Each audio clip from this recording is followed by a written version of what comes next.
Hey guys, we're going to be doing something a little bit different today. So I'm going to be exploring a new format. Well, correction, I've played this format once. This is Penny Dreadful. Penny Dreadful is an online only, or at least as I know it, an online only supported format. And what it means is basically all of the cards that are played in the deck have to be worth less than or equal to a penny at the beginning of the season, in which they're chosen to either be played or banned in the format. So rarity does not matter. So it's basically like Pauper Light, except it's actually probably more powerful than Pauper because there's a lot of cards that are actually quite disgusting, quite nasty, that are mythic or even rare, that are under a penny. So this is the first, well, correction, the second deck. So I played this format once before, a long time ago, probably like in the first season that it was open, because I had a friend that invited me to come play it, so I tried it out. I played like a mono black control deck that had him, and I think I took second place in their tournament with it. That deck I may still have. Yeah, I have it right here. This deck's no longer legal as Him to Turek, I believe. Rightfully got banned because the card is just dumb in this format. And then it used cards like Underworld Connections to just, outcard your opponent in hand. Myers Toll, make him discard, Vismeric Fiend. Basically, it was a disruptive mess. Had a few creature kill spells, and then eventually just won with a Consume Spirit, or Drain Life, whatever the card was. Had some, combo kill cards like Memoricide, Sudden Death. I don't know why. I forget why this is in the format or in the deck. Probably just to kill, big stuff. Choking Sands for the post decks. Nature's Ruin. Really, I can't believe this card was under a penny at one point in time. Kills all the green cards. Distress, more discard. Scrabbling Claws to stop, discard decks. I think at the time, World Gorger Dragon was actually a deck because it was actually cheap enough to build, but it didn't seem that great. But anyways, this is the one deck that I have played in this format. But like I said, it's been like over a year since I played it. But I decided to kind of give it another go and check out what was going on with it, because I kind of felt like brewing. Well, not brewing, but I felt like playing something new. This deck I did not brew, nor did I brew that other one. I borrowed that one from a friend. I borrowed this one from the digital space. So I net decked this deck right here because it just looks sweet. I saw a mono blue Tron, basically, or not Tron, but mono blue Post. And I thought the deck looked very cool. So before we jump into the one game that I play with this deck, I'm going to briefly explain what this deck does and kind of break it down by components. Unfortunately, I switched decks there, and it pulled away kind of the way I'd organized the piles of cards. So what I'm doing right now is just organizing these by function inside the deck. Basically, you have card selection and card draw, which is in this pile of 10 cards right here, including 2 Chases Ingenuities, 4 Factor Fictions, and 4 Anticipates to find what it is you need to win the game. In this pile of 13 cards right here, you have the Vast Permission Package Spell Burst. Obviously not an optimal counter spell, but in this deck is actually quite powerful. So this is an 8-post deck, so you have the Cloud Post here, which just make whole, boatloads of mana. And you have 4 Glimmer Posts right here, which keep you alive because this deck really doesn't defend itself that well, or it can, which we'll get to momentarily. And a whole boatload of islands plus an Encroaching Waste. So how does this deck function? You basically counter most of the stuff that comes onto the board. If you can't counter it, then you have your board control option, which your board control option consists of 3 repeals and 3 evacuations. The engine of the deck is that basically this is a mill deck. The way it works is it uses Sands of Delirium as a win con, but it can essentially infinitely cycle the deck over and over again. And if you get the engine online, use Precognition Field, which in this deck, for all intents and purposes, acts as not Mind Over Matter, Future Sight. But this also allows you to exile the top card of your library. So this is a 26 land deck, and you can get rid of a lot of the lands and then basically just have all of your quote-unquote time twisters give you pure spells in your deck. So essentially, once you get established board dominance through use of cards like Repeal and Evacuation, you can counter basically everything they play because of a vast mana advantage, because you're essentially playing Accelerated Blue from back in the day, or Cloud Post Blue. Then you can get rid of all the lands in your deck and basically just always draw answers and or more card draw, and eventually get into your Sands Delirium and then just mill them out. Because you're using Elixirs of Immortality, you can essentially continue to cycle your cards over and over again if you need certain effects for board control. Because this is Penny Dreadful, there's not a lot of threats that are not creatures. Now, I don't know that for a fact. There's probably some enchantment threats. Like, if anyone ever resolved, like, a Honden of whatever that is, the burning Honden that does damage to you every turn for each Honden, you probably die. If anyone ever got Curse the Pierced Heart out, like, you'd probably just die to that, or like Pestilence or whatever. But you could repeal it, I suppose. But the deck is actually just complete mono blue nonsense. The sideboard, I did not build this. I'm not really a huge fan of. It is missing a trick bind. I added an extra repeal because I didn't have another trick bind laying around. I didn't feel like going to get it. But the sideboard, I think, could probably use some work. It's got 4 Prism Rings, which I assume are probably for like the mono red matchup where they just try to burn you out. 4 Cranial Archives. My assumption is this deck's probably a bigger deck than I know, and more folks play it. These Cranial Archives are going to be good because in the mirror match, folks would generally be counting your Elixirs of Mortality if you get to a position of if you get ahead, basically. That way you can't actually cycle your library. So if you counter these 2 cards, you can essentially just stop the whole deck from running.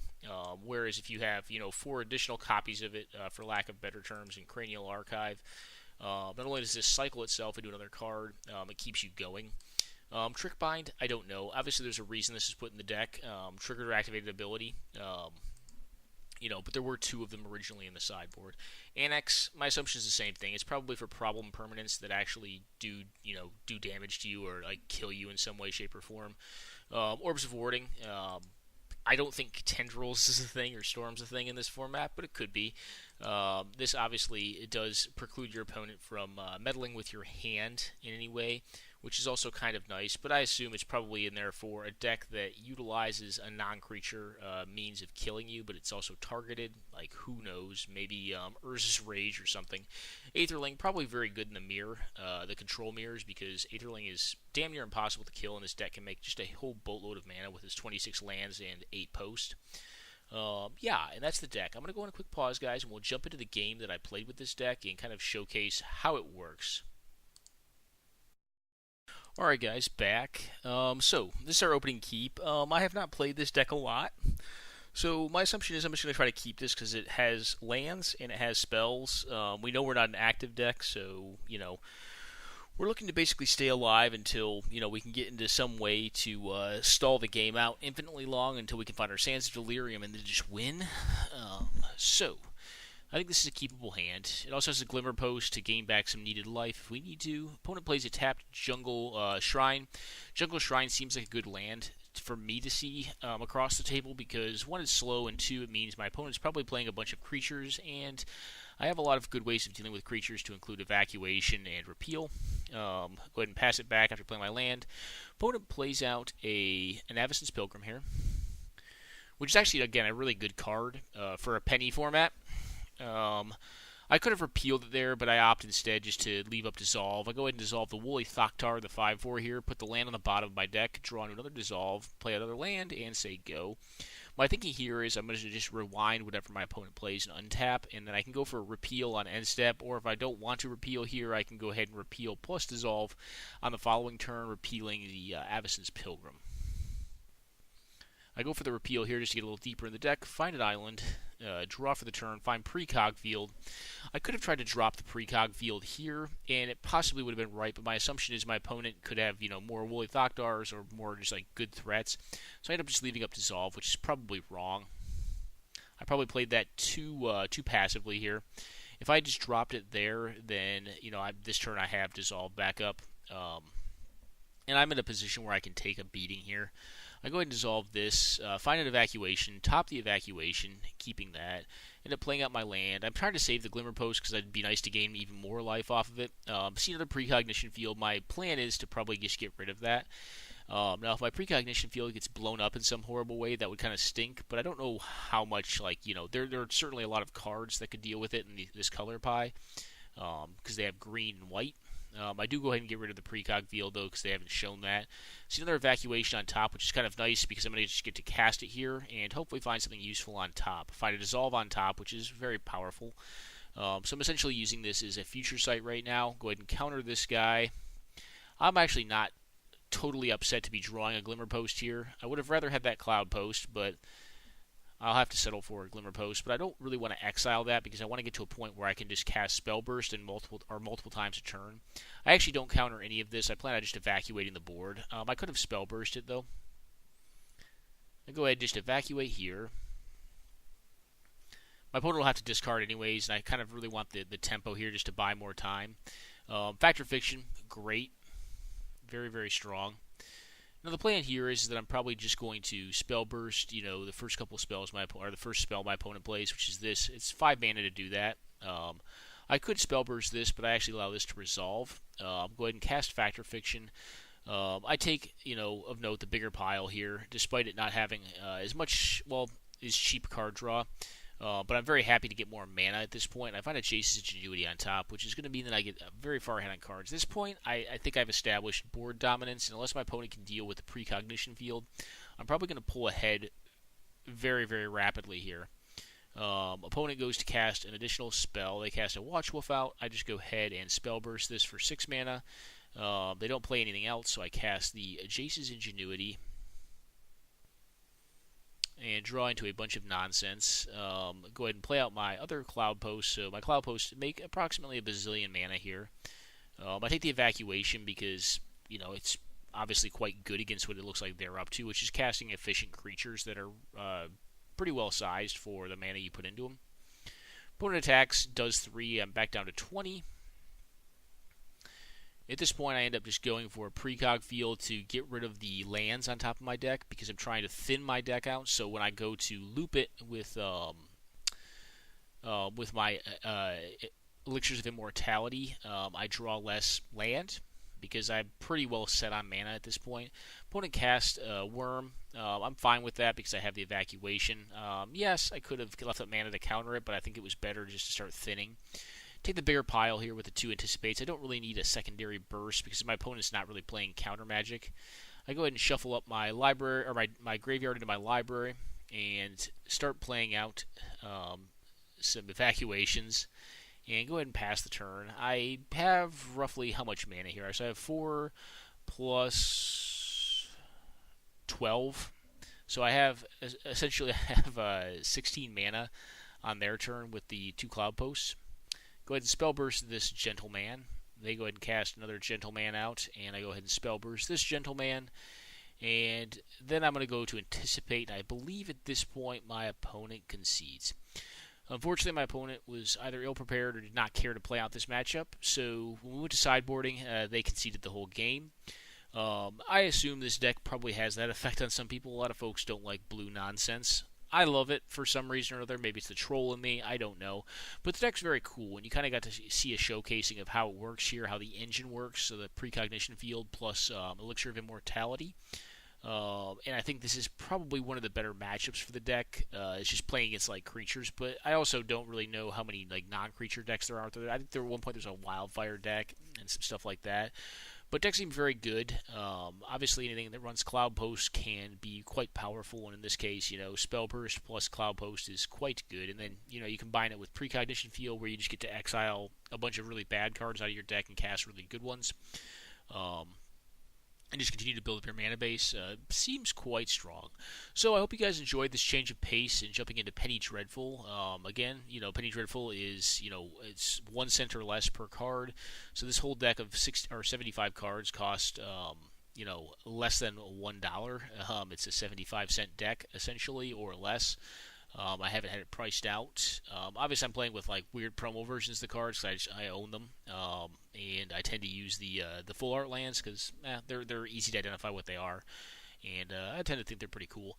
But anyways, very, very cool format. I think this deck is sweet. So whoever built it, very cool. I won't claim to know, but it definitely was not this guy right here. So if you for a change of pace and you kind of want to play a format that honestly plays out. How do I want to describe this format? It's kind of like Pauper.